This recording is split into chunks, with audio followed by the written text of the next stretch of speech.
নমস্কাৰ ND24 চাই থকাৰ বাবে আপোনাক ধন্যবাদ মই ৰাজদীপ বাইলুং বৰুৱা আজি পৰ্যবেক্ষণ কৰিব খুজিছো এনে এটা বিষয়ক লৈ যিটো বিষয়ক লৈ ৰাইজৰ মনত আকৌ কিছু চিন্তাৰ উদ্ৰেক ঘটিছে আপোনালোকে ইতিমধ্যে গম পাইছে যে কোভিডৰ দ্বিতীয় লহৰ আৰম্ভ হৈছে সমগ্ৰ ৰাষ্ট্ৰজুৰি একে সময়তে ভ্যাকচিনৰ যি প্ৰক্ৰিয়া সেয়াও অব্যাহত আছে আজিৰ তাৰিখত যিখিনি বিষয় আমি আলোচনা কৰিবলৈ লৈছো এইখিনি বিষয় আপোনাৰ দৈনন্দিন জীৱনৰ সৈতে সম্পৰ্ক থকা বিষয়ে নহয় এই বিষয়সমূহ সামাজিক ক্ষেত্ৰখনতো যথেষ্ট প্ৰভাৱ আছে আমি আপোনালোকক যেহেতু এই বিষয় সন্দৰ্ভত অৱগত কৰিব খুজিছো আৰু বিষয়টো আপোনালোকে গম পাইছে যে কৰোনাৰ যি সন্ত্ৰাস দেশৰ বিভিন্ন প্ৰান্তত যি আজিৰ তাৰিখত ভয়াবহ ৰূপত দেখিবলৈ পোৱা গৈছে বিগত 11 দিনত 10 লাখ কোভিড পজিটিভ নতুনকৈ চিহ্নিত হৈছে তাৰ সমান্তৰালকৈ সেই সকলৰ চিকিৎসা ব্যৱস্থাক লৈও কিছু চিন্তাৰ উদ্ৰেক ঘটিছে একে সময়তে অসমতো আপোনালোকে গম পায় যে কম বেছি পৰিমাণে হলেও তুলনামূলকভাৱে কোভিড ৰোগীৰ সংখ্যা বৃদ্ধি পাইছে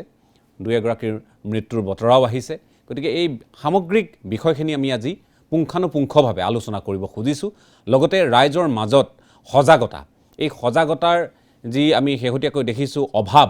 সেই অভাৱখিনি সন্দৰ্ভত কিছু কথা মুকলিকৈ আলোচনা কৰাৰ মানসেৰে আমি আজি এই বিষয়টো সামগ্ৰিকভাৱে পৰ্যবেক্ষণ কৰিব খুজিছো ষ্টুডিঅ'ত উপস্থিত আছে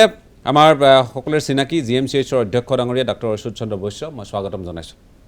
আমাৰ মাজত উপস্থিত আছে নিমি বৰগোহাঁই ডাঙৰীয়ানী এগৰাকী মনোবিজ্ঞানী মই স্বাগতম জনাইছো আমি যেহেতু কথা পাতিব খুজিছো এই বিষয়টোক লৈ আমাৰ কিবাগৰাকী সাংবাদিক তেওঁলোকে বিভিন্ন ঠাইৰ পৰা সৰজমিন আমাক প্ৰতিবেদন দিব পোনপটীয়াকৈ তেওঁলোকে আমালৈ কিছু খবৰ আগবঢ়াব কৌস্তভমণি কাকতি শিৱসাগৰৰ গৰিহাগৰত উপস্থিত থাকিব কৃষ্ণ শইকীয়া নগাঁৱৰ পৰা আমাৰ সৈতে সংযুক্ত হৈ থাকিব আমাৰ সৈতে ডেভিড বুঢ়াগোহাঁই ডিব্ৰুগড়ৰ পৰা সংযুক্ত হৈ থাকিব আমি এই মুহূৰ্তত কৃষ্ণ শইকীয়াক নগাঁৱৰ পৰা পাইছো স্বাগতম কৃষ্ণ মই প্ৰথমে আহিব খুজিছো বৈশ্য ডাঙৰীয়া আপোনাৰ কাষলৈ এই যিটো বিষয়ক লৈ এতিয়া প্ৰধানমন্ত্ৰীয়ে কালি মুখ্যমন্ত্ৰীসকলৰ সৈতে ভিডিঅ' কনফাৰেন্সিঙৰ যোগেদি কথা বতৰা পাতিলে আৰু ৰাজ্যসমূহৰ প্ৰতি এটা নিৰ্দেশনা আগবঢ়ালে আৰু এটা কথা কোৱা হৈছে যে কমপ্লিট লকডাউন বা সৰ্বাত্মক লকডাউনৰ পক্ষপাতি নহয় আৰু ভাৰত এতিয়া সেই ধৰণৰ পৰিৱেশৰ সৈতে মোকাবিলা কৰিব পৰাকৈ সম্পূৰ্ণৰূপে সক্ষম তাৰ মাজতে অসমবাসীৰ বাবে বিহু আহি আছে ৰঙালী আহি আছে ইছলাম ধৰ্মাৱলম্বী লোকসকলৰ বাবে ৰমজানৰ পবিত্ৰ মাহ আহি আছে আন আন উৎসৱ পাৰ্বণসমূহ আছে গতিকে এই সময়খিনিত আপোনালোকে SOP ইতিমধ্যে জাৰি কৰিছে গতিকে সামগ্ৰিকভাৱে আমি অসমত আজিৰ তাৰিখত কিমান দূৰ এই দ্বিতীয় লহৰৰ সৈতে মোকাবিলা কৰিব পৰাকৈ আমি প্ৰস্তুত আছো চাওক আমি যদি কওঁ দ্বিতীয় লহৰ হয় আমি যোৱা 1 তাৰিখৰ পৰা যদি আমি চাওঁ আমি গুৱাহাটী চিকিৎসা মহাবিদ্যালয়ৰ কথা কৈছো বা আমি অসমৰ ক্ষেত্ৰত সামগ্ৰিকভাৱে যদি চাওঁ এটা সময়ত আমাৰ এনেকুৱা হৈছিল যে আমাৰ জানুৱাৰীৰ শেষৰ পিনে বা ফেব্ৰুৱাৰীৰ প্ৰথমাৰ্ধত আমাৰ কেছৰ সংখ্যা যথেষ্ট কমি গৈছিল কিন্তু তেতিয়াও আমি গুৱাহাটী চিকিৎসা মহাবিদ্যালয়ত আমাৰ 10 জন বা 12 জন ৰোগী তেতিয়াও আছিল তাৰ মানে কি আমাৰ যিটো সংক্ৰমণ সেই সংক্ৰমণটো কিছুমান কমিউনিটিত চলি আছিল কিন্তু যেতিয়া বহিৰাজ্যত যেতিয়া অলপ বেছি হ'ল বহিৰাজ্যত বেছি হোৱাৰ লগে লগে যেনেকৈ ধৰক মহাৰাষ্ট্ৰ তাৰপিছত দিল্লী তাৰপিছত ৰাজস্থান এনেকুৱা কিছুমান ৰাজ্যত যেতিয়া হ'ল সেই ৰাজ্যবিলাকৰ পৰা যেতিয়া আমাৰ আগমন ঘটিল মানুহৰ তেতিয়া দেখিলো যে আমাৰ গুৱাহাটী চিকিৎসা মহাবিদ্যালয়ত আমাৰ এটা স্ক্ৰিনিং আছে কাৰণ আমাৰ ক্ষেত্ৰত হয় কি আমাৰ কাৰণে কোভিড কেতিয়াও যোৱাই নাই কাৰণ কোভিড আমাৰ সদায় লগত লাগি আছে আৰু আমি আগষ্ট মাহৰ পৰা আমাৰ যিটো আমাৰ স্ক্ৰিনিং চেণ্টাৰ আমি খুলিছো সেই স্ক্ৰিনিং চেণ্টাৰত সদায় যিমান মানুহ আমাৰ OPDত আহে সকলোৱে স্ক্ৰিনিং কৰাব লাগে গতিকে স্ক্ৰিনিং কৰাৰ লগে লগে আমাৰ যিটো ডেইলি 1200 পৰা 1400 আমাৰ OPDত আহে সকলো মানুহে আমাৰ স্ক্ৰিনিং কৰিব লাগে গতিকে আমি তাৰ পৰা কেতিয়াবা এটা পজিটিভ পাওঁ কেতিয়াবা বেছি পাওঁ কিন্তু সামগ্ৰিকভাৱে আমি দেখিছো যে যোৱা ফেব্ৰুৱাৰী শেষৰ পিনৰ পৰা আমাৰ কিন্তু পজিটিভিটিৰ সংখ্যাটো অলপ বাঢ়ি আহিল কেতিয়াবা 2টা পোৱা হলো কেতিয়াবা 3টা পোৱা হলো আজি আমি এতিয়ালৈকে 11টা পাইছো কালি আমি 9টা পাইছো গুৱাহাটী চিকিৎসা মহাবিদ্যালয় আৰু মই যদি আপোনাক যদি কওঁ যে আমি গুৱাহাটীৰ ক্ষেত্ৰত আমি যিটো কৈছে আমাৰ সামগ্ৰিকভাৱে কেনেকুৱা পৰিস্থিতি আমি প্ৰথমতে আমাৰ যদি আমি আৰম্ভ কৰো যে আমাৰ আমাৰ যদি 31 তাৰিখে যেটো আছিল 31 তাৰিখে সামগ্ৰিকভাৱে আমাৰ অসমত টোটাল কেছ আছিল 49 আৰু সেইদিনাখন গুৱাহাটীত কেছ আছিল 26 নতুন কেছ 49 গৰাকী 31 মাৰ্চত 31 মাৰ্চত হয় তাৰমানে কি আমি তেতিয়া গুৱাহাটীত কিমান আছিলে তেতিয়া 26 গৰাকী 26 গৰাকী ঠিক গুৱাহাটীত তেনেকৈ 1 তাৰিখে এপ্ৰিলৰ 1 তাৰিখে হয় সমগ্ৰ অসমত আছিলে 58 গৰাকী আৰু গুৱাহাটীত আছিল 33 গৰাকী উম ঠিক তেনেকৈ 2 তাৰিখে সমগ্ৰ অসমত আছিলে 63 গৰাকী 63 আৰু গুৱাহাটীত আছিলে 28 গৰাকী ঠিক তেনেকৈ আমি 3 তাৰিখলৈ যদি যাওঁ 68 আৰু গুৱাহাটীত 30 আৰু 4 তাৰিখে সমগ্ৰ অসমত 69 গুৱাহাটীত 46 আৰু 5 তাৰিখে সমগ্ৰ অসমত 70 গুৱাহাটীত 30 হঠাৎ আমাৰ বাঢ়ি গ'ল 6 তাৰিখে 92 গৰাকী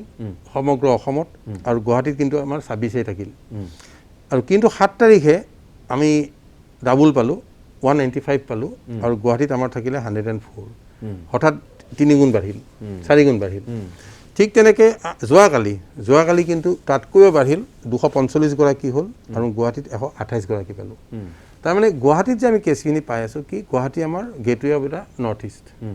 গতিকে এই মানুহখিনি যিখিনি সমগ্ৰ ভাৰতবৰ্ষৰ পৰা আহিছে আমি এয়াৰপৰ্ট হওক ৰেলৱে ষ্টেচন হওক আমি গুৱাহাটীত পাইছোঁ আৰু তেওঁলোকে গুৱাহাটীৰ যিকোনো জেগাত সোমাই গৈছে গতিকে আমি এয়াৰপৰ্টৰ পৰা 1/3 মান কেছ আমি এয়াৰপৰ্ট বা ৰেলৱে ষ্টেচনৰ পৰা পাওঁ আৰু বাকীখিনি আমি কিন্তু কমিউনিটিৰ পৰা পাই আছোঁ গতিকে আমি সামগ্ৰিকভাৱে আমি কিন্তু ক'ভিডৰ বিৰুদ্ধে আমি যুঁজিয়ে আছিলোঁ সদায় কাৰণ আমাৰ গুৱাহাটী চিকিৎসা মহাবিদ্যালয়ত সদায় ক'ভিডৰ কেছ আছেই ক'ভিড আমি সদায় স্ক্ৰিনিং কৰি পায়ে আছোঁ গতিকে আমাৰ মাজৰ পৰা ক'ভিড প্ৰট'কল ওলাই যোৱা নাছিলে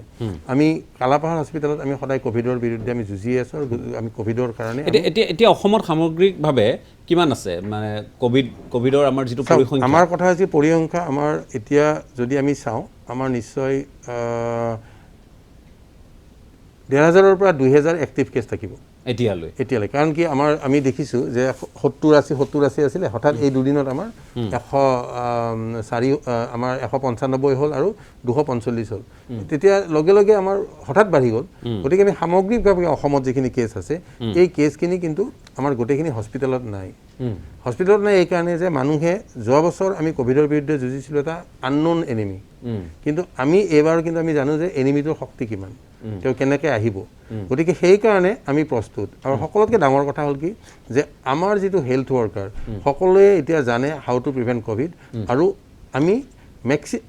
most of the health worker যিখিনি আমাৰ ক'ভিডত মানে সংশ্লিষ্ট হৈ আছে সকলোৱে কিন্তু ভেকচিন লৈছে গতিকে যোৱা বছৰ যিটো আমি আমাৰ হাতত ঢাল তৰোৱাল একো নাছিলে কিন্তু আমি এইবাৰ সম্পূৰ্ণ জানি গৈছোঁ যে ক'ভিড এনেকৈ সুচৰে ক'ভিডক এনেকৈ প্ৰিভেণ্ট কৰিব পাৰি আৰু ক'ভিডৰ বিৰুদ্ধে এইখিনি চিকিৎসা আছে আৰু ক'ভিডৰ কাৰণে যিটো প্ৰতিৰোধী ক্ষমতা মানুহৰ সেই প্ৰতিৰোধী ক্ষমতা আমি এতিয়া বৰ্তমান আমি পাইছোঁ আৰু সেই প্ৰতিৰোধী ক্ষমতা আমি যোৱা জানুৱাৰীৰ পৰা আৰম্ভ কৰিছোঁ আৰু আপোনাক মই জনাই সুখী হৈছোঁ যে গুৱাহাটী চিকিৎসা মহাবিদ্যালয়তে আমি এতিয়ালৈকে 12,000 মান ফাৰ্ষ্ট ড'জ দিছোঁ আৰু 3,000 মান আমি ছেকেণ্ড ড'জ দিছোঁ তাৰমানে 12,000 চিকিৎসা কৰ্মী তাৰে ভিতৰত 5,000 মান আছে বাকীখিনি আমি ধৰক বেলেগ পৰ্যায়ৰ ফ্ৰণ্টলাইন ৱৰ্কাৰ 60+, 45+ এনেকুৱা মানুহক দিছোঁ কিন্তু আমাৰ 4,500 পৰা 5,000 আমি চিকিৎসা কৰ্মীক আমি সুৰক্ষা দিছোঁ তাৰমানে কি যদি আমি 80% বা 75% ধৰি লওঁ যে আমাৰ ইমিউনিটি গ্ৰ' হৈ গ'ল তাৰমানে আমাৰ মেক্সিমাম মানুহৰ আমাৰ হেল্থ ৱৰ্কাৰ যিখিনি কাম কৰি আছে তেওঁলোকৰ মাজত আমাৰ এটা প্ৰতিৰোধ ক্ষমতা আমাৰ আছে সেইকাৰণে মই যেতিয়া ৱাৰ্ডত যাম বা মোৰ যেতিয়া চিকিৎসকজন ৱাৰ্ডত যাব তেওঁলোকে এটা ৱেল ইকুইপ হৈ গৈছে তেওঁলোকে জানে যে ক'ভিড এনেকৈ প্ৰিভেণ্ট কৰিব পাৰি আৰু ক'ভিড এনেকৈহে হয় এনেকৈহে নহয় কিন্তু যোৱা বছৰ আমি এপ্ৰিল মে'ত আমি জানা নাছিলোঁ তেতিয়া পৰিৱেশটো ভয়ংকৰ আছিল আপুনি নিজেই জানে আৰু সেই সময়ত আমাৰ কি আছিলে আৰু আমাৰ যি ক'ভিডৰ বিৰুদ্ধে যিটো যুঁজিব লগা আমাৰ যি অস্ত্ৰ শস্ত্ৰ যিখিনি ধৰক PPE ড্ৰাগছ সেইখিনি কিন্তু আমি যোৱাবাৰ যোগাৰ কৰিহে আছিলোঁ আমাৰ হাতত নাছিল বিশেষকৈ ক'ভিডৰ যিটো ভয়াৱহতা ক'ত ICU আমাৰ যেতিয়া ICUৰ আমাৰ অভাৱ আছিল কিন্তু প্ৰথম ক্ষেত্ৰত কিন্তু আমি ক'ভিডে আমাক নজিৰবিহীনভাৱে অসমত আমি ইনফ্ৰাষ্ট্ৰাকচাৰ ডেভেলপমেণ্ট কৰি গৈছোঁ ক'ভিডত গুৱাহাটী চিকিৎসা মহাবিদ্যালয়ত য'ত আমাৰ অক্সিজেন পাইপলাইন আমাৰ টেংক নাছিলে গুৱাহাটী চিকিৎসা মহাবিদ্যালয়ত যোৰহাট চিকিৎসা মহাবিদ্যালয় অসম চিকিৎসা মহাবিদ্যালয়ত আমি কিন্তু চবতে এটা টেংক অক্সিজেন পাইছোঁ তাৰমানে অক্সিজেনৰ যিটো আমি ভাবোঁ অভাৱ হ'ব পাৰে সেই অভাৱটো আমি মষিমূৰ কৰিছোঁ তাৰমানে ঠিক তেনেকৈ আমাৰ ICUৰ ক্ষমতা আছিল 28খন আমাৰ গুৱাহাটী চিকিৎসা মহাবিদ্যালয়ত যোৱা বছৰ যেতিয়া আমি প্ৰথম যেতিয়া ক'ভিড মাৰ্চৰ মাহত আমাৰ ক'ভিডৰ এইটো 28খন, তাৰপিছত আমি ক্ৰমান্বয়ে বঢ়াই গৈ আছিলোঁ। তাৰপিছত আমাৰ শেষৰ পিনে আমাৰ হৈছিলে 146খন মান হৈছিলে। কিন্তু আজিৰ দিনত আমি কিন্তু 200খন ICU আমাৰ হাতত মজুত আছে, কাৰণ আমি 200খন গোটেই ক'ভিডত ইউজ নকৰোঁ, কিন্তু ডেডিকেটেডলি ইউজ কৰাৰ পৰা কাৰণে আমাৰ কালাপাহাৰত আমাৰ 38খন ICU মজুত আছে আজিৰ দিনত, আমাৰ শিঙিমাৰীত ICU মজুত আছে, আমাৰ আয়ুৰ্বেদিক কলেজত মজুত আছে, ঠিক তেনেকৈ MMCত আমাৰ 24খন ICU মজুত আছে। এই ICU বিলাক আমাৰ যদি দৰকাৰ হয় আমি কিন্তু যোৱা বছৰৰ তুলনাত আমি যিটো ভয়াৱহতা আছিল যে আমাৰ ভেণ্টিলেটৰ নাই, ICU নাই, কি হ'ব, কিন্তু তাৰ এতিয়া সেইখিনি ব্যৱস্থা আমি তাতকৈও আমি ভালদৰে প্ৰস্তুত, তাতকৈ মানে মই আপোনাক আৰু এটা কথা জনাই থৈছোঁ যে আজিৰ দিনত আমাৰ গুৱাহাটী চিকিৎসা মহাবিদ্যালয়ৰ যিটো কালাপাহাৰ হস্পিটেল, সেই কালাপাহাৰ হস্পিটেলত আমাৰ 151গৰাকী ৰোগী আছে, তাৰ ভিতৰত 13গৰাকীহে ICUত আছে। কিন্তু আগতে হৈছিল কি, কথাটো ওলোটা আছিল, যদি 200 পেচেণ্ট আছে, 200 পেচেণ্টৰ 70গৰাকী ICUত আছে, বুজি পাইছোঁ। গতিকে আৰু অক্সিজেনত হয়তো 200গৰাকীৰ ভিতৰত 180গৰাকী অক্সিজেনত আছে, কিন্তু এতিয়া অক্সিজেনত থকা ৰোগীৰ সংখ্যা কমিছে, কিন্তু আমাৰ অক্সিজেনৰ অভাৱ হোৱা নাই, অক্সিজেন আমাৰ পৰ্যাপ্ত পৰিমাণে আছে। গুৱাহাটী চিকিৎসালয়ত আমাৰ অক্সিজেন টেংক আছে। গতিকে সেই ক্ষেত্ৰত মই নদী ক'ব পাৰোঁ যে আমি এইবাৰ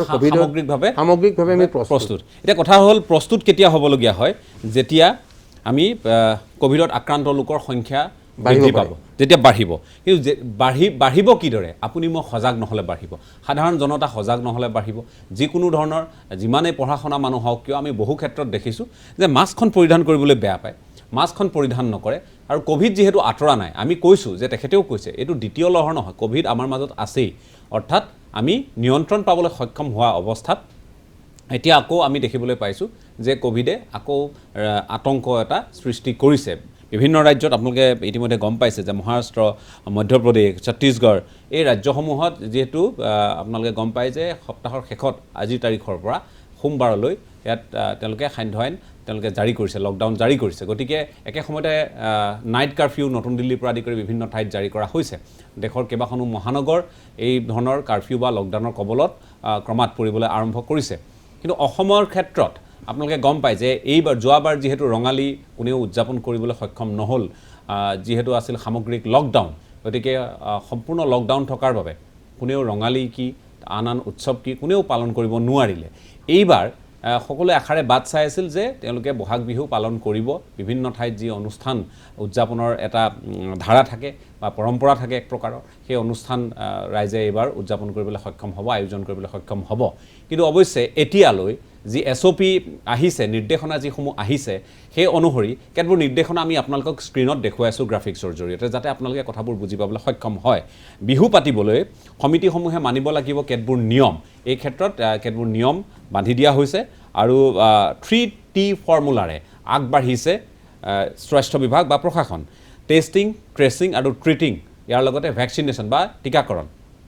এইখিনি ব্যৱস্থা আছে। এতিয়া বিহু সমিতি লগতে দৰ্শক অংশগ্ৰহণকাৰীৰ বাবে যিহেতু নিৰ্দেশনা থাকিব, বিহু অনুষ্ঠানৰ বাবে আগতীয়াকৈ আপোনালোকে অনুমতি ল'ব লাগিব। যদি কোনোবাই এই বিহু অনুষ্ঠান বা এনেধৰণৰ সন্মিলন, আদৰণি উৎসৱ ইত্যাদি যদি আপোনালোকে আয়োজন কৰে, নিশা 11 বজাৰ ভিতৰত সামৰিব লাগিব এই অনুষ্ঠান। কিন্তু 3 দিন পূৰ্বে আয়োজক যিসকল থাকিব, যিসকল উদ্যোক্তা থাকিব, তেওঁলোকে ক'ভিড টেষ্ট বাধ্যতামূলক হ'ব। লগতে আহল বহল আৰু সকলো ফালৰ পৰা মুকলি ঠাইতহে এনেধৰণৰ অনুষ্ঠানৰ অনুমতি থাকিব। সামাজিক দূৰত্ব বৰ্তাই ৰখাৰ ব্যৱস্থা কৰিব লাগিব। থাৰ্মেল স্কেনাৰৰ জৰিয়তে উষ্ণতা পৰীক্ষা বাধ্যতামূলক হ'ব। আয়োজক আৰু দৰ্শকে মাস্ক পৰিধান কৰাটো বাধ্যতামূলক হ'ব। সম্পূৰ্ণ সুকীয়া হ'ব লাগিব প্ৰৱেশ আৰু প্ৰস্থানৰ দুৱাৰ। প্ৰৱেশ পথ, পাৰ্কিং এলেকাত থাকিব লাগিব হেণ্ড ছেনিটাইজাৰৰ ব্যৱস্থা। আৰু দিনত দুবাৰকৈ যেতিয়া বিহু উদযাপন কৰা হ'ব, সেই বিহুতলী বা বিহুথলী ছেনিটাইজেশ্যনৰ ব্যৱস্থা কৰিব লাগিব। আৰু বিহুতলীত ক'ভিড সজাগতা সম্পৰ্কীয় ব্যৱস্থা থাকিব লাগিব। আৰু কেতবোৰ নীতি নিৰ্দেশনা আছে, সেইখিনি আপোনালোকে আনুষংগিক নীতি নিৰ্দেশনাখিনি গম পাব। এইখিনি মূলতঃ। কিন্তু আমাৰ অনুৰোধ হ'ল যে মাস্ক আৰু ছেনিটাইজাৰ আপোনালোকে হাতে বজাৰে আপোনালোকে ঘূৰোতে ফুৰোতে ব্যৱহাৰ কৰক। অন্যথা আমি আকৌ সেই একেই ধৰণৰ এটা আতংকময় পৰিৱেশৰ মাজলৈ হয়তো যাবলগীয়া হ'ব পাৰে। যদিও বা এতিয়ালৈ নিয়ন্ত্ৰণত সকলো দিশৰ পৰা। এই মুহূৰ্তত কৃষ্ণ শইকীয়া আমাৰ সৈতে সংযুক্ত হৈ আছে নগাঁৱৰ পৰা। কৃষ্ণ, মই আপোনাৰ কাষলৈ আহিছোঁ। কথা হৈছে, আমি কথাবোৰ কৈ আছোঁ, স্বাস্থ্য বিভাগৰ পৰা নিৰ্দেশনা দি থকা হৈছে, কিন্তু কিয় জনতাক এই আহ্বান জনাবলগীয়া হয় যে আপোনালোকে নিজৰ স্বাস্থ্যৰ বাবে, সুস্বাস্থ্যৰ বাবে কোভিডৰ পৰা বাচি থাকিবলৈ হ'লে আপোনালোকে মাস্ক পৰিধান কৰক, আপোনালোকে চেনিটাইজাৰ ব্যৱহাৰ কৰক, বাৰে বাৰে হাত ধুৱক, ঘৰত থকা অৱস্থাতে হওক বা আপুনি আপোনাৰ কাৰ্যালয়ত থকা অৱস্থাতে হওক বা আপোনাৰ যদি বিপণী আছে বা আন কিবা কাম যদি কৰে আপুনি এই ব্যৱস্থাখিনি কিয় মনত পেলাই থাকিবলগীয়া হয় আৰু বাধ্যতামূলক কিয় কৰিবলগীয়া হয় সেই কথাখিনি নিশ্চয় সকলোৰে মনত আজি সচেতন ৰাইজসকলৰ মনত এই প্ৰশ্নবোৰ আছে। কিন্তু আমাৰ মনতো সেই একেই প্ৰশ্ন। মই আপোনাৰ কাষলৈ আহিব খুজিছোঁ, এই গোটেই নীতি নিৰ্দেশনাবোৰ জাৰি থকাৰ মাজত বিভিন্ন ধৰণৰ SOP বাহাল থকাৰ মাজত নগঞা ৰাইজে, বিশেষকৈ মই এই মুহূৰ্তত নগাঁৱলৈ যিহেতু আপোনাৰ জৰিয়তে যাব খুজিছোঁ, নগঞা ৰাইজে নীতি নিৰ্দেশনা সুচাৰুৰূপে পালন কৰিছেনে? মাস্কখন নিয়ম মাফিক পৰিধান কৰিছে নে তেওঁলোকে ভালকৈ নাক ঢকাকৈ পৰিধান কৰিছে আৰু চেনিটাইজাৰ ব্যৱহাৰ ইত্যাদি তেওঁলোকে দোকান পোহাৰ মল হাট বজাৰ ইত্যাদিত কৰা পৰিলক্ষিত হৈছে? আপুনি কি দেখিছে?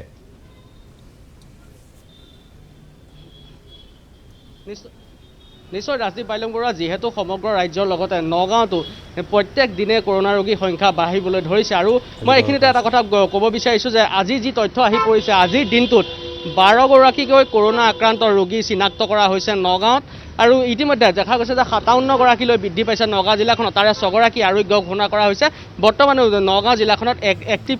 যি সক্ৰিয় যি আচলতে কৰোনা সংখ্যা আছে সেয়া হৈছে 51। কিন্তু এই মুহূৰ্তত নগাঁৱত যিসমূহ আমি পৰিৱেশ দেখিছোঁ যে যোৱা কালিৰ পৰা কিছু সচেতন হৈছে যদিও সেয়া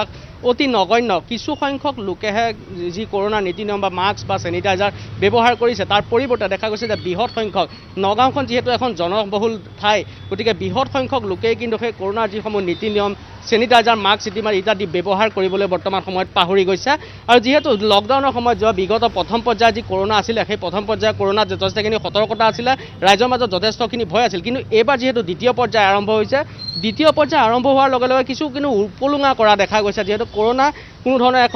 ভয়াৱহ সৃষ্টি কৰিব নোৱাৰে বুলি তেখেতসকলে ভাবি লৈছে মনতে, যিহেতু সেই কথা ভয়ংকৰ হৈ পৰিব পাৰে। মই এখন বজাৰত আছোঁ, নগাঁৱৰ এখন নতুন বজাৰত, আৰু ইয়াত মই এখন যি ঔষধৰ বিপণীত আছোঁ, মই ঔষধৰ বিপণীখনলৈ যাব বিচাৰিম আৰু কিছু কথা তেখেতৰ পৰা জানিব বিচাৰিম। মই আপোনাৰ ওচৰলৈ আহিছোঁ, যিহেতু নগাঁৱতো সমগ্ৰ ৰাজ্যৰ লগতে নগাঁৱতো কৰোনা ৰোগীৰ সংখ্যা বাঢ়িছে। আজিৰ দিনটোতে 12গৰাকীকৈ লোক আক্ৰান্ত হৈছে কৰোনাত। কেনে সচেতনতা দেখিছে, যিহেতু আপুনি এগৰাকী ঔষধৰ বিপণী আছে আপোনাৰ? সজাগতা তেনেকৈ দেখা নাই। আমাৰ একেবাৰে চেনিটাইজাৰ মাস্ক এইবিলাক বিক্ৰী নাই বুলি ক'ব পৰা যায়। যোৱা প্ৰথম পৰ্যায়ৰ যি লকডাউন আছিলে, সেই লকডাউনৰ সময়ত যথেষ্ট সংখ্যক মাস্ক আৰু চেনিটাইজাৰ বিক্ৰী হৈছিলে, কিন্তু এইবাৰ তাৰ প্ৰভাৱ কেনেকুৱা দেখিছে? মানে মানুহৰ মাজত ভয়টো আঁতৰিছে নেকি? মানুহৰ মাজত দেখোন ভয়ে নাইকিয়া হৈছে যেন এইটো নহয়েই, একোৱেই নহয়। সেইবিলাকৰ মই দেখিছোঁ সজাগতা মানুহৰ একেবাৰে নাইকিয়া হৈছে। চেনিটাইজাৰ বিক্ৰী নাই, মাস্কৰ বিক্ৰী একেবাৰে নাই। লকডাউনৰ সময়ত আপোনাৰ ওচৰলৈ হয়তো জ্বৰ আৰু চৰ্দি এনেকুৱা ধৰণৰ কিছু বেমাৰ ঔষধ বিচাৰি নহা হৈছিল, কিন্তু এতিয়া আহিবলৈ আৰম্ভ কৰিছে। নাই, জ্বৰ আৰু চৰ্দি আহিছে, অলপ অলপকৈ আহি আছে তেওঁলোকে। নিশ্চয় কৈ আছিলে এগৰাকী ঔষধৰ বিপণী বিক্ৰেতা, যিগৰাকীয়ে কৈছে যে তেখেতসকলে ইতিমধ্যে যিহেতু লকডাউনৰ সময়ত প্ৰথম পৰ্যায়ৰ যি কৰোনা আছিলে, সেই প্ৰথম পৰ্যায়ৰ কৰোনাৰ সময়ছোৱাত তেখেতসকলে যথেষ্ট সংখ্যক মাস্ক আৰু চেনিটাইজাৰ বিক্ৰী কৰিছিলে, কিন্তু এইবাৰ তেখেতসকলে যিহেতু দ্বিতীয় পৰ্যায় আৰম্ভ হৈছে, দ্বিতীয় পৰ্যায় আৰম্ভ হোৱাৰ সময়ত তেখেতসকলৰ কিন্তু সেই বিক্ৰী হোৱা নাই। অৰ্থাৎ ইয়াৰ পৰা এটা কথা স্পষ্ট হৈছে যে কৰোনাক লৈ মুঠেই সচেতন নহয় একাংশ লোক। নগাঁও যিহেতু এখন জনবহুল ঠাই, ইতিমধ্যে আমি কৈছোঁ, আৰু নগাঁও জনবহুল ঠাই হিচাপে ইয়াত ভয়াৱহ অতি শীঘ্ৰেই ভয়াৱহ ৰূপ ধাৰণ কৰিব পাৰে, যিহেতু আজিৰ দিনটোতেই 12গৰাকীকৈ কৰোনাত আক্ৰান্ত হৈছে আৰু ইতিমধ্যে 57লৈ বৃদ্ধি হৈছে। আমি পূৰ্বতে কৈছোঁ, যিহেতু বিভিন্নজনক নগাঁও জিলাখনত যিহেতু এখন জনবহুল ঠাই, গতিকে যথেষ্ট সতৰ্কতামূলক ব্যৱস্থা কৰিব লাগে। আৰু আৰক্ষী, এটা কথা ক'ব লাগিব যে আৰক্ষী প্ৰশাসন ইয়াত কঠোৰ হোৱাৰ দৰকাৰ হৈ পৰিছে, যিহেতু নগাঁওখন জনবহুল ঠাই। কিয় কঠোৰ হ'ব লাগে, কিয় কঠোৰ হ'ব লাগে বুজি পোৱা নাই কথাটো। কিয় কঠোৰ হ'ব লাগে? হয়, কঠোৰ হ'বই লাগিব, কিন্তু কিয় হ'বলগীয়া হৈছে? স্বাস্থ্য মোৰ, জীৱন মোৰ। মই খাওঁ নিজৰ ইচ্ছা অনুসৰি, পিন্ধো নিজৰ ইচ্ছা অনুসৰি, নিজৰ জীৱনটোক লৈ মায়ামোহ নাই নেকি মানুহবোৰৰ? গতিকে এই ধৰণৰ কথাবোৰ কিয় হ'বলৈ পাইছে? এই কথাখিনি নিশ্চয় আজি নিজকে নিজে একাংশ লোকে প্ৰশ্ন কৰা উচিত। তেওঁলোকে আজিৰ তাৰিখত তেওঁলোকে যেতিয়া ওলাই যায়, হাতে বজাৰে তেওঁলোক ওলাই ফুৰে, তেতিয়া তেওঁলোকে কিয় মাস্কখন কিয় পৰিধান নকৰে? অন্ততঃ তেওঁলোকেতো নাজানে কাৰ গাত কৰোনাৰ ভাইৰাছ কোনে লৈ ফুৰিছে, কি কথা কি বতৰা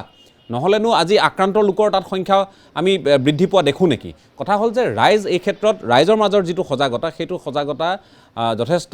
ভাল হ'ব লাগিব তেওঁলোকে ইজনে সিজনক বুজাব পৰা হ'ব লাগিব কোনোবাই কাৰোবাৰ মুখত মাস্ক নেদেখিলে ক'ব পৰা হ'ব লাগিব কাৰণ ইয়াৰ পূৰ্বৰ ভয়াৱহতা আমি দেখিছোঁ কিমান দিন লকডাউন হৈ থাকিল কিমান লোকৰ জীৱিকা কিমান লোকৰ চাকৰি গ'ল এই কথাখিনি সকলোৱে জানে তাৰ পিছতো এই অসাৱধানতা কিয়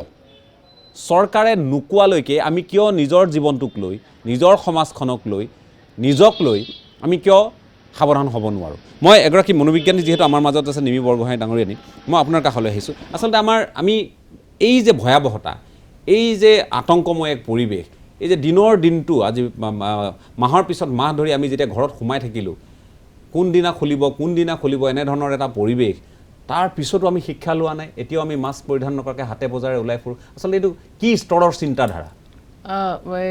এইটো মই দেখিছিলোঁ যে ডক্টৰে খুব সুন্দৰভাৱে ক'লে কিন্তু মই দেখিছোঁ যে ময়ো নিজেও এগৰাকী মানে ফ্ৰণ্টলাইন ৱৰ্কাৰে হয় মই হস্পিটেলতো দেখিছোঁ যে যেতিয়া এগৰাকী ৰোগী ভিতৰলৈ আহে মানে কথা পাতিবলৈ আহে সেই ৰোগীগৰাকীয়ে সদায় মাস্কখন তললৈ নমাই লয় বাহিৰত কিন্তু পিন্ধি থাকে যে ৰুমৰ ভিতৰত অহাৰ লগে লগে মাস্কখন নমাই লয় যেতিয়া মই কওঁ আপুনি মাস্কখন কিয় নমালে আপুনি উঠাই লওক যে বাইদেউ বাহিৰতহে অলপ দৰকাৰ হয় ভিতৰতো দৰকাৰ নহয় মানে মানুহৰ মনত এনেকুৱা এটা ভাৱ আছে যে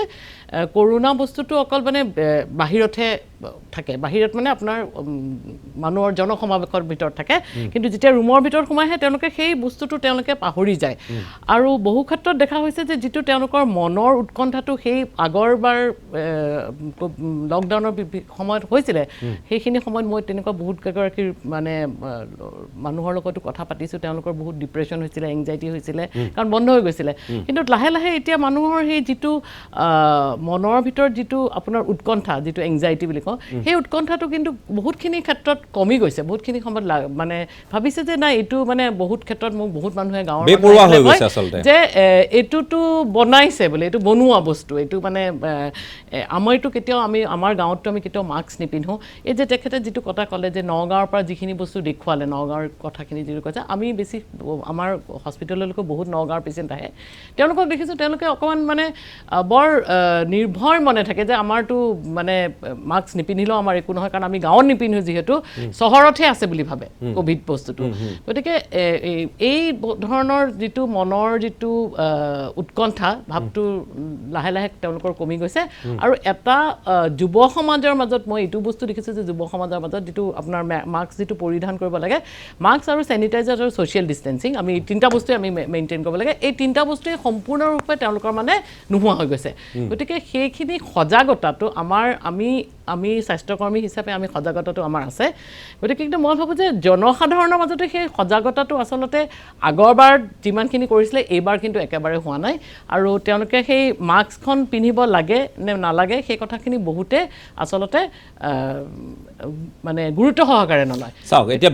বিহু আহি আছে বিহু সমিতিসমূহলৈ নিৰ্দেশনা আছে তাত যিসকল দৰ্শক গৈ উপস্থিত হ'ব যিসকলে আনন্দৰে উপভোগ কৰিব খুজিব তেওঁলোকৰ কাৰণেও কিছু বাধ্যবাধকতা ইয়াত আছে এই বাধ্যবাধকতা নিশ্চয় কৰিবলগীয়া নহ'লহেঁতেন কিন্তু অসম্ভৱ মোৰ লাগিছে মানে বাধ্যবাধকতা লাগিব হয় লাগিব কিন্তু মোৰ লাগিছে যে এনেকুৱা দেখি পেলাই এতিয়া প্ৰেজেণ্ট চিটুৱেশ্যনটো দেখি পেলাই লাগিছে এনেকুৱা বিহু আমিও সৰুৰ পৰা দেখি আহিছোঁ বিহু এখনত কেনেকুৱা ধৰণৰ হয় এটা মানে ফাংচনটো কেনেকুৱা নিচিনা হয়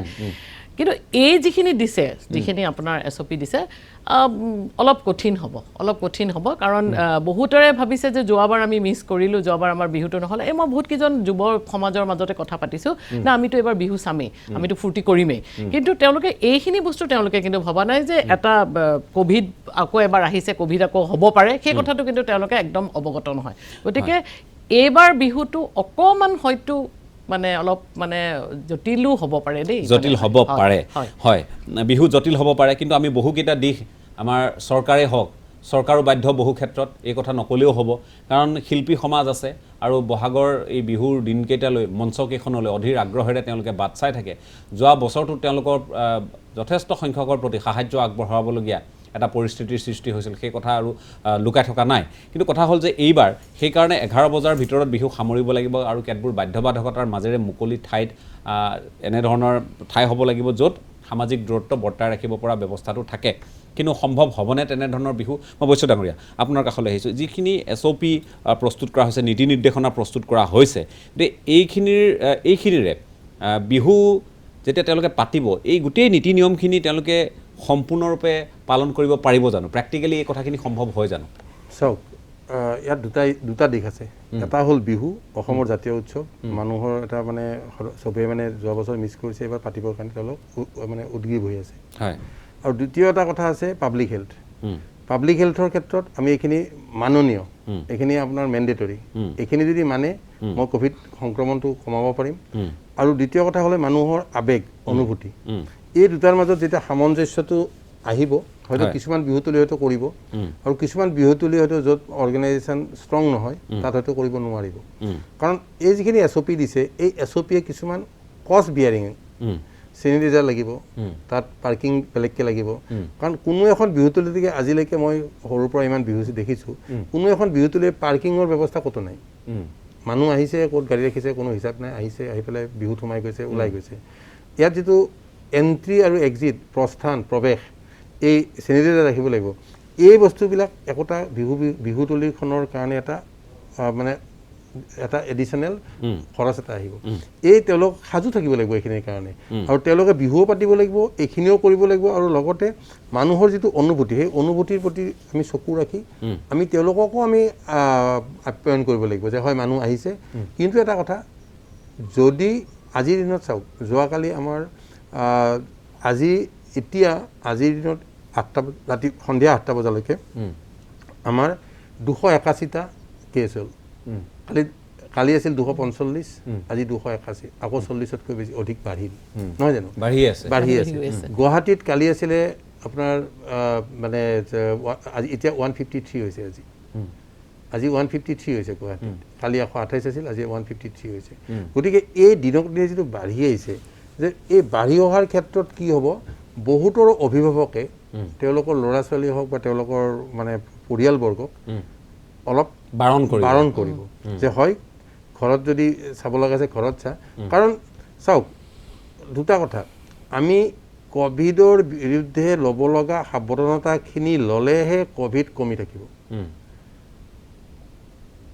এক নম্বৰ কথা আৰু এইটো ধৰক যে মানুহে যদি মাস্ক নিপিন্ধে মানুহে যদি হেণ্ড চেনিটাইজাৰ ইউজ নকৰে যেতিয়া বিহু হ'ব বিহুত যেতিয়া মানুহে লগ লাগিব বহু দিনৰ মূৰত লগ পাব এজনে এজনক আঁকোৱালি ল'ব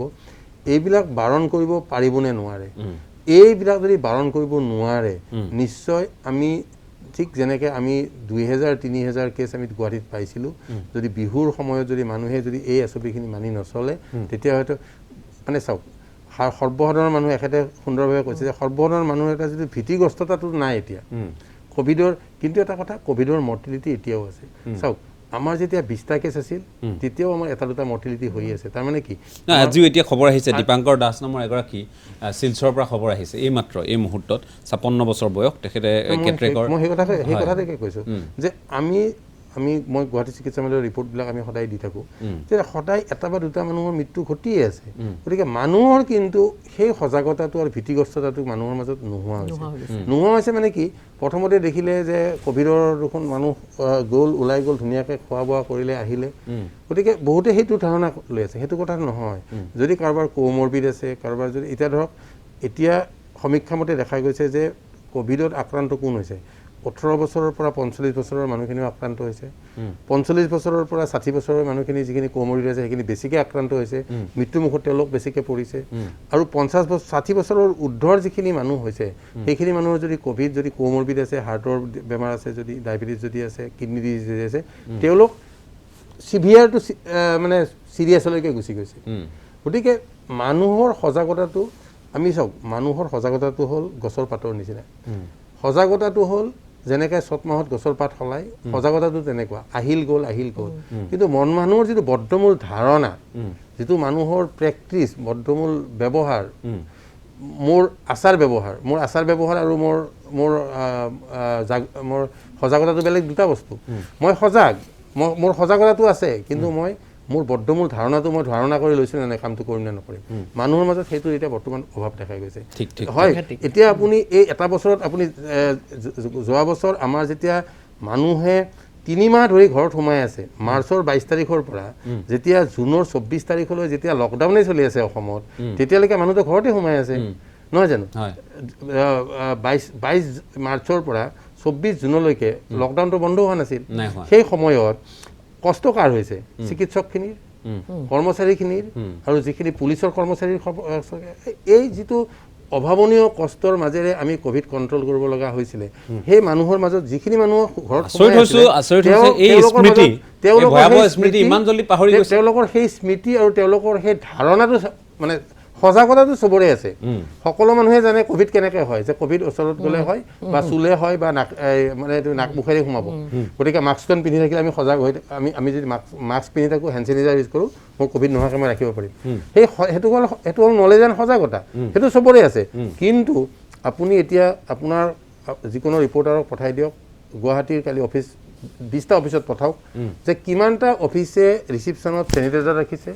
কিমানটা অফিসৰ কৰ্মচাৰীয়ে তেওঁলোকৰ মাস্ক পিন্ধি পৰিধান কৰি সোমাইছে আপুনি এটা সমীক্ষা কৰক সমীক্ষা কৰি আপুনি ৰাতি দিয়ক যে এই 20টা অফিসৰ সমীক্ষাৰ মতে মই এইটো পাইছো দেখিব যে আমি সজাগতা অফিসৰ মানুহখিনিৰ সজাগতা নাই নেকি আছে কিন্তু তেওঁলোকৰ 90% আমি চাগে সেইয়াই দেখিম যে সজাগতা নোহোৱা সজাগতা কিন্তু সজাগ হৈও সজাগ নোহোৱা মই আপোনাক তাৰে উল্টা ছবিটো মই দেখাব বিচাৰিছোঁ আপুনি MMCত যাওক আপুনি গুৱাহাটী চিকিৎসা মহাবিদ্যালয়ত যাওক যিখিনি ডক্টৰ যিখিনি নাৰ্ছ যিখিনি কৰ্মচাৰী যোৱা বছৰ কোভিডত তেওঁলোকে ঘৰৰ পৰিয়ালৰ পৰা 6 মাহ 7 মাহ 8 মাহ আঁতৰি আছে সেই মানুহখিনি কিন্তু এতিয়া মাস্ক পৰিধান কৰি আছে কাৰণ তেওঁ জানে যে কোভিডৰ ভয়াৱহতাটো কি কাৰণ তেওঁলোকে মৃত্যু ওচৰৰ পৰা দেখিছে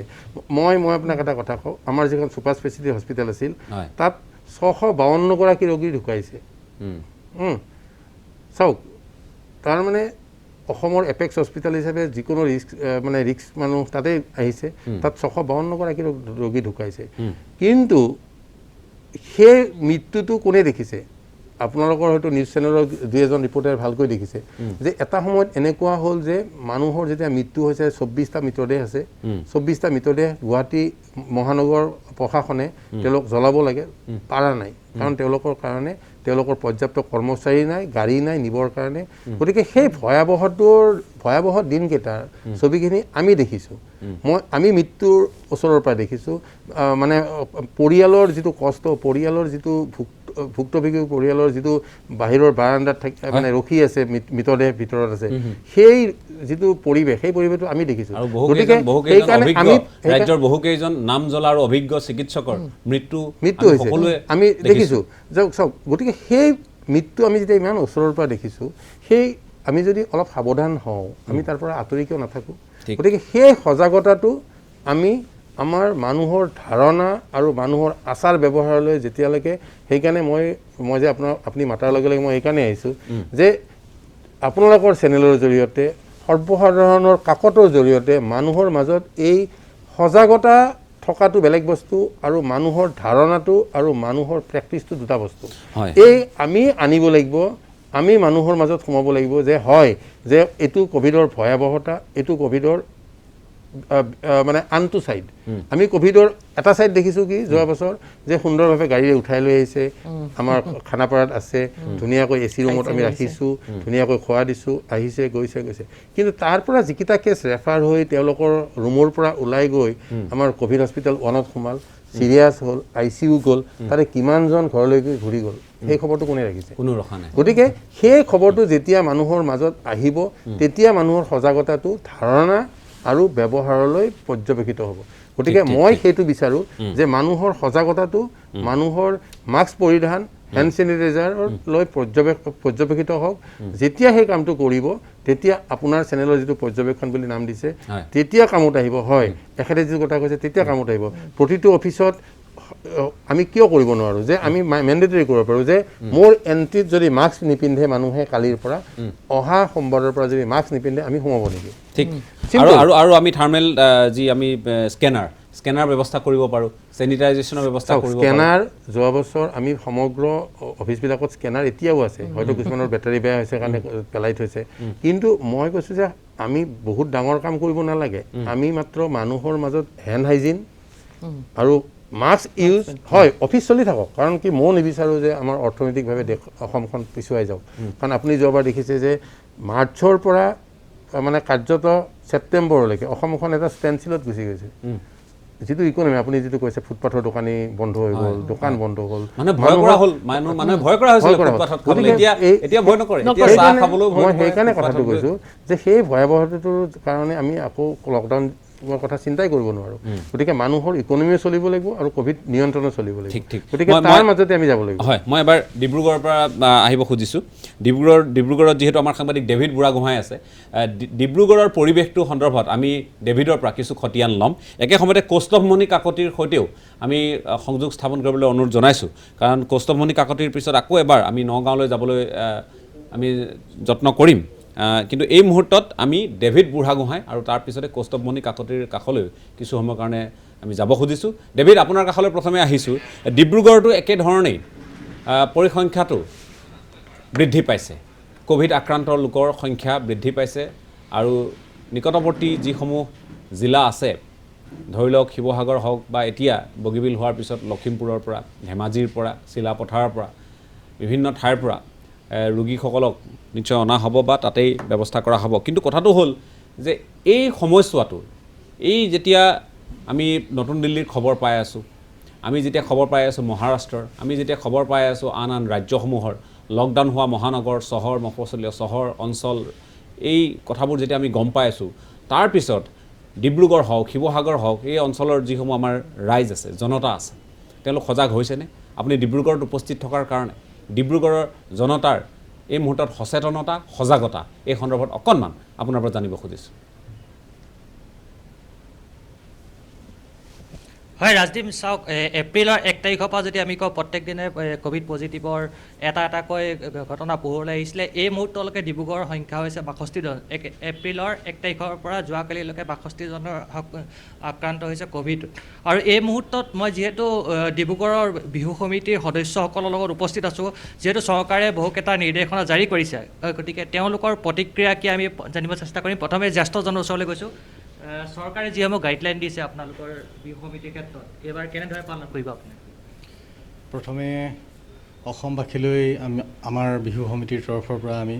আগতীয়াকৈ ৰঙালী বিহুৰ শুভেচ্ছা জ্ঞাপন কৰিছোঁ অতি এটা জটিল সন্ধিক্ষণত আমি উপস্থিত হৈছোঁ বিগত বৰ্ষত আমি এই কোভিডৰ বাবে বিহু উদযাপন কৰিব নোৱাৰিলোঁ এইবাৰ আমি ভাবিছিলোঁ বিহুখনি ভালদৰে উদযাপন কৰিম কিন্তু দেখিছোঁ বিহু উদযাপন কৰাৰ প্ৰাক মুহূৰ্তত চৰকাৰে কোভিড প্ৰট'কলৰ কিছুমান নীতি নিয়ম উলিয়াইছে ভাল কৰিছে কিন্তু নীতি নিয়মসমূহ আগৰ পৰা প্ৰযোজ্য হ'ব লাগিছিলে আমি দেখিবলৈ পাইছোঁ যে কোভিড যিটো পৰীক্ষা প্ৰক্ৰিয়া নিৰ্বাচনৰ কিছুদিনৰ আগতে কোভিড যিটো পৰীক্ষাৰ প্ৰক্ৰিয়া সেইটো কমাই দিয়া হ'ল সেইটো আচলতে কমাই দিয়াৰ ফলত কোভিডৰ যিটো পজিটিভিটি ৰেট সেইটো আচলতে ধৰা পৰা নাছিলে শেহতীয়াকৈ অসমৰ নিৰ্বাচনৰ আগত দেশত কিন্তু কোভিডৰ দ্বিতীয় প্ৰবাহৰ ঢৌ বহুদিনৰ আগতেই আহিলে কিন্তু শেহতীয়াকৈ এই ঢৌ তুংগত উঠিছে এই তুংগত উঠাৰ প্ৰাক মুহূৰ্তত কিন্তু নিৰ্বাচনত তেনেকুৱা ধৰণৰ কোনো কোভিডৰ ওপৰত কোনো প্ৰট'কল জাৰি কৰা নহ'ল কোনো নীতি নিয়ম তেওঁলোকে বাহাল নকৰিলে মাস্ক অবিহনে হাজাৰ লোক ওলাই আহিলে মন্ত্ৰী MLAৰ মুখত মাস্ক দেখা পোৱা নগ'ল কোনো প্ৰাৰ্থীৰ মুখত মাস্ক দেখা পোৱা নগ'ল এক অৰাজক পৰিস্থিতিৰ সৃষ্টি হ'ল কিন্তু আমাৰ যেতিয়া বিহুখনি সন্মুখত আছে এই বিহুখনি সন্মুখত চৰকাৰে কোভিড প্ৰট'কলৰ নীতি নিয়ম উলিয়াইছে এই কথাটো আমি মানিব লাগিব যদিহে সঁচাকৈ কোভিড হৈছে আমাৰ মানুহৰ জীৱনৰ প্ৰতি যদি ভাবুকি আহিছে অতিমাৰীয়ে যদি আমাৰ জীৱন যদি শেষ কৰিব তেন্তে আমি নিশ্চিতভাৱে আমাৰ ৰাইজে কোভিড প্ৰট'কল মানি আগন্তুক দিনত বিহু পালন কৰিব কিন্তু এটা কথা সদায় দুৰ্বোধ্য হাতৰ হৈ ৰ'ব এইটো কাৰণে নিৰ্বাচনৰ সময়ত কিন্তু কোনো ধৰণৰ কোভিড প্ৰট'কল আমি নেদেখিলোঁ কিন্তু হঠাৎ কোভিড প্ৰট'কল ইমান কাঢ়া কৰি দিয়া হৈছে এই কথাটোৱে কিন্তু আমাক মানসিকভাৱে কিছু হ'লেও আঘাত দিছে কাৰণ আমি এটা বছৰৰ মাজত বিহু উদযাপন নকৰাকৈ এই বছৰটো আমি ধুমধামেৰে বিহু উদযাপন কৰিম বুলি ভাবিছিলোঁ আমি সেয়েহে বহু আশাৰে ৰৈছিলোঁ গতিকে চৰকাৰে সমগ্ৰ বিষয়টো বিবেচনা কৰিব লাগে যদিহে সঁচাকৈ কোভিড হৈছে নিশ্চিতভাৱে নীতি নিয়ম পালন কৰাটো প্ৰয়োজন কিন্তু নিৰ্বাচনৰ আগতো যিহেতু আমাৰ যিটো সামগ্ৰিক ধাৰণা আমাৰ যিটো সামগ্ৰিক যিটো খবৰ সেই খবৰৰ ওপৰত আমি ভিত্তি কৰি কওঁ যে দেশত দ্বিতীয় প্ৰবাহৰ ক'ভিডৰ ঢৌ তেতিয়াই আছিল কিন্তু সেই সময়ত কিয় এনেকুৱা ধৰণৰ নীতি নিয়ম কিয় বলবৎ কৰা হোৱা নাছিল এইটো আমাৰ কাৰণে এটা প্ৰশ্ন থাকি গ'ল ধন্যবাদ হয় অন্যান্য বিহু সমিতিৰ সদস্যসকল আছে আপোনাৰ কাষলৈ যাব চেষ্টা কৰিম কেনেদৰে চৰকাৰে যি নিৰ্দেশনা আপোনালোকক বিহু সমিতিয়ে মোক দিছে কেনেদৰে পালন কৰিব চৰকাৰে যদি নীতি নিয়ম কিছুমান আমাক দিছে তেতিয়াহ'লে সেইবোৰ আমি পালন কৰিবলৈ চেষ্টা কৰিম কিন্তু তাত যিখিনি আমি পঢ়িছিলোঁ কেইবাটাও বৰ ষ্ট্ৰিক্ট নীতি নিয়ম আমাক দিয়া হৈছে যেনে আপোনাৰ ধৰি লওক ছ'চিয়েল ডিষ্টেঞ্চ যেতিয়া আমি যিহেতু ইয়াত কোনো টিকেটৰ ছিষ্টেম নাথাকে আমাৰ যেতিয়া বিহু এখন পাতোঁ আমি তাত টিকেট বুলি ছিষ্টেম নকৰে যে আমি ইমানখিনি মানুহে আমি দিম তো তালৈ যিমানখিনি মানুহ আহিব সেইখিনি আমি যিমান পাৰোঁ চেষ্টা কৰিম যাতে তেওঁলোকে এটা ডিষ্টেঞ্চ মেইনটেইন কৰি থাকিব কিন্তু আমি গোটেই মানুহখিনি যেতিয়া গেডাৰিং হ'ব কাকো আমি নাহিবি বা নাহিব বুলি ক'ব নোৱাৰোঁ তেনে অৱস্থাত আমাৰ ফালৰ পৰা আমি চেষ্টা কৰিম কিন্তু যিটো তেওঁলোকে ব্যৱস্থা কৰিছে যিটো প্ৰয়োজনীয় সেইটো কিমান দূৰ সম্ভৱ হ'ব অকল আমাৰ বিহুখন বুলিয়ে নহয় যিকোনো বিহু ক্ষেত্ৰতে কিমান দূৰ সম্ভৱ হ'ব সেইটোও এটা ডাঙৰ প্ৰশ্ন আৰু এটা গাইডলাইন দিছে আপোনাৰ 11 বজাৰ ভিতৰতে বিহুখন শেষ কৰিব লাগিব এনেকুৱা এটা আমাৰ দৃষ্টিগোচৰ হৈছে যে 11 বজাৰ আগলৈকে ক'ভিডে কোনো আক্ৰমণ নকৰে বা 11 বজাৰ পিছতহে ক'ভিডৰ কিবা ৰিয়েকশ্যন হ'ব তেনেকুৱা কিবা কথা আছে নেকি কাৰণ বিহু এখন যেতিয়া আমি কৰোঁ তেনেকুৱা একেটা সমস্যাতে আমি পৰোঁ যিহেতু পাৰ্টিচিপেণ্টৰ ক্ষেত্ৰতো আমি ক'ব নোৱাৰোঁ যে ইমানকেইজনকে আমি পাৰ্টিচিপেণ্ট ল'ম তো তেনেকুৱা ক্ষেত্ৰত আমাৰ কেতিয়াবা সময়টো কেতবোৰ প্ৰশ্ন নিশ্চয় আছে হয় আৰু তেওঁলোকৰ প্ৰশ্নখিনি মই ভাবোঁ যে তেওঁলোকে অপ্ৰাসংগিক ভাৱে কথাখিনি কোৱা নাই কাৰণ হয় আমি নিৰ্বাচনৰ সময়ত দেখিছোঁ ডেভিড মই আকৌ আপোনাৰ কাষলৈ যাম ডেভিড আপুনি সংযুক্ত হৈ থাকক আকৌ তেওঁলোকৰ আমি কথাখিনি ল'বলৈ যত্ন কৰিম কিন্তু কথা হৈছে যিখিনি প্ৰশ্ন উত্থাপন হৈছে অমূলক নহয় এই প্ৰশ্নখিনি নিৰ্বাচনৰ সময়ত আমি দেখিলোঁ যে ৰাজনীতিকসকলে তেওঁলোকে যেতিয়া নিৰ্বাচনৰ ৰেলী ইত্যাদি কৰিবলৈ গৈছিল তেওঁলোকৰ এক প্ৰকাৰ ক'ভিড যেন নাছিল ক'ভিড যেন একেবাৰে আঁতৰিল তেনেধৰণৰ এটা পৰিৱেশৰ ৰচনা হোৱা আমি দেখিবলৈ পাইছিলোঁ কিন্তু আমি আমাৰ সদাশয় দৰ্শকসকলক বাৰম্বাৰ দেখুৱাই আহিছোঁ আমি কথাৰে নহয় কামেৰে দেখুৱাই আহিছোঁ আমি নিৰ্বাচনৰ সময়ত বিভিন্ন ঠাইলৈ গৈছিলোঁ ক্ষেত্ৰভিত্তিক অধ্যয়নৰ কাৰণে গৈছিলোঁ আৰু বিভিন্ন ঠাইত আমি নিৰ্বাচনী অনুষ্ঠান আমি তাত অনুষ্ঠিত কৰিছিলোঁ কিন্তু 3-4 ঠাইত আমি যেতিয়া অনুষ্ঠান তাত আয়োজন কৰিছিলোঁ ৰাইজৰ মাজৰ পৰা মনৰ বতৰা ল'বলৈ যত্ন কৰিছিলোঁ আমি তাত মাস্ক নিজে পৰিধান কৰিছিলোঁ আপোনালোকে নিশ্চয় আমাৰ সেই অনুষ্ঠানসমূহ চাইছে আমি ND24ৰ ফালৰ পৰা কি শিৱসাগৰ হওক কি দুলীয়াজান হওক কি তিনিচুকীয়া হওক কি মাজুলী হওক আমি ৰাইজৰ হাতত আমি অৰ্পণ কৰিছিলোঁ মাস্ক আমি নিজে লৈ গৈছিলোঁ মাস্ক লৈ গৈছিলোঁ আৰু তেওঁলোকক পৰিধান কৰি কথা বতৰা ক'বলৈ আমি অনুৰোধ জনাইছিলোঁ আৰু যদি ক'ৰবাত থাকি গৈছিল বাকী তেওঁলোকক কৈছিলোঁ যে আপোনালোকে মুখখন ঢাকি লওক কথাবোৰ তেনেধৰণে আমি তেওঁলোকৰ কাষ চাপোতেও মাস্ক পৰিধান কৰিয়ে কথা বতৰা হৈছিলোঁ কিন্তু সেই কথাখিনি আমি মন কৰিলোঁ যে ৰাজনীতিকসকলে মঞ্চত যেতিয়া তেওঁলোকে কি প্ৰধানমন্ত্ৰী নৰেন্দ্ৰ মোদী হওক কি আমি ৰাহুল গান্ধীৰ প্ৰসংগই কওঁ কি আমি প্ৰিয়ংকাৰ প্ৰসংগই কওঁ বা আন যিসকল ৰাজনীতিক আহিছিল নতুন দিল্লীৰ পৰা বা বিভিন্ন প্ৰান্তৰ পৰা ৰাজ্যত প্ৰচাৰ চলাবলৈ তেওঁলোকে মঞ্চত থকা সময়খিনি তেওঁলোকে মাস্ক পৰিধান কৰে বা মাস্ক পিন্ধিয়ে তেওঁলোক আহিছিল এইসকল এয়া হ'ল বৰ নেতাসকলৰ কথা কিন্তু তাৰ বিপৰীতে যিসকল পালি নেতা থাকে বা স্থানীয় 2-এগৰাকী জ্যেষ্ঠ নেতা ৰাজনীতিক তেওঁলোকে কিন্তু বহু সময়ত তেওঁলোকে মাস্ক পৰিধান নকৰাকৈ জনতাৰ মাজলৈ গৈছিল আৰু সেই কথাখিনিয়ে ক'ৰবাত নহয় ক'ৰবাত জনতাক উদ্বুদ্ধ কৰিছিল পুনৰ কৈছোঁ উদ্বুদ্ধ কৰিছিল যাতে তেওঁলোকে মাস্ক পৰিধান নকৰাকৈও তেওঁলোকে ক'ভিডত আক্ৰান্ত নহ'ব এনেধৰণৰ কথা বতৰাবোৰ এনেধৰণৰ চিন্তা চেতনাই ক'ৰবাত নহয় ক'ৰবাত তেওঁলোকৰ মনতো বাহ লৈছিল আৰু যাৰ পৰিপ্ৰেক্ষিতত আজি এই প্ৰশ্নসমূহ উত্থাপন হৈছে হয় বিহুটি আদৰৰ আৰু সেই বিহু উদযাপন কৰিবলৈ এটা বছৰ নহয় এতিয়া 2টা বছৰ হ'ব 2টা বছৰৰ মূৰত ৰাইজে বিহু উদযাপন কৰিবলৈ অকণমান চিন্তা কৰিছে কিন্তু সেই সময়ত এনেধৰণৰ SOP বা নীতি নিৰ্দেশনা আহিছে প্ৰশ্ন উত্থাপন হৈছে কিন্তু আটাইতকৈ ডাঙৰ কথাটো হ'ল যে চৰকাৰে ক'ভিড শেষ হ'ল বুলি কেতিয়াবা আনুষ্ঠানিকভাৱে ঘোষণা কৰিলে নেকি বা স্বাস্থ্য বিভাগে আনুষ্ঠানিকভাৱে ঘোষণা কৰিলে নেকি ৰাজনীতিকৰ কথা বাদ দিয়ক ৰাজনীতিকৰ কথা এই যদি পূব এই পশ্চিম কিন্তু স্বাস্থ্য বিভাগে কেতিয়াবা ঘোষণা কৰিছিলেনে সেই কথাখিনি কিন্তু আমাৰ জনাৰ প্ৰয়োজন আছে যেহেতু স্বাস্থ্য বিভাগৰ লোক আছে আমি তেওঁৰ পৰা জানিবলৈ যত্ন কৰিম কিন্তু তাৰ পূৰ্বে মই আপোনাৰ কাষলৈ আহিছোঁ ক'ৰবাত ৰাজনীতিকসকলে যিখিনি কাম কৰিলে নিৰ্বাচনৰ সময়ত ক'ৰবাত ৰেলী বাহিৰ কৰোঁতেই হওক বা প্ৰচাৰ সভা চলাবলৈ যাওঁতেই হওক এই যে একেবাৰে কাষৰ পৰা কোনোবাজনক আলিংগন কৰিছে হেণ্ডশ্বেক কৰিছে ৰেলীত খোজকাঢ়ি গৈ থাকোঁতে কোনোবাই কাৰোবাক হাতত ধৰিছে এই কথাখিনিয়ে ৰাইজক অকণমান নিৰ্ভয়তা প্ৰদান কৰিলে নেকি যে একো নহয় পাৰি ক'ভিড আঁতৰিছে সেইটোৱে হয় কাৰণ আমাৰ সাধাৰণতে কি হয় সৰ্বসাধাৰণতে সদায় তেওঁলোকৰ নিজৰ এডাল আইডল এজন থাকে যিকোনো হয় আমি এতিয়া পলিটিচিয়ানৰ কথাই নকওঁ আপুনি অভিনেতা অভিনেত্ৰী তেনেকুৱা ধৰণৰ লোককো চাব যে আমাৰ সাধাৰণতে মানুহে তেওঁলোকে সদায় তেওঁলোকলৈ চাই থাকে যে তেওঁ কি কৰিছে তেওঁ কেনেকৈ আচৰণ ব্যৱহাৰ কৰিছে গতিকে এইখিনি সময়ত তেওঁলোকৰ যিহেতু তেওঁলোকে দেখিছে বহুত লোকে পৰিধানো কৰা নাই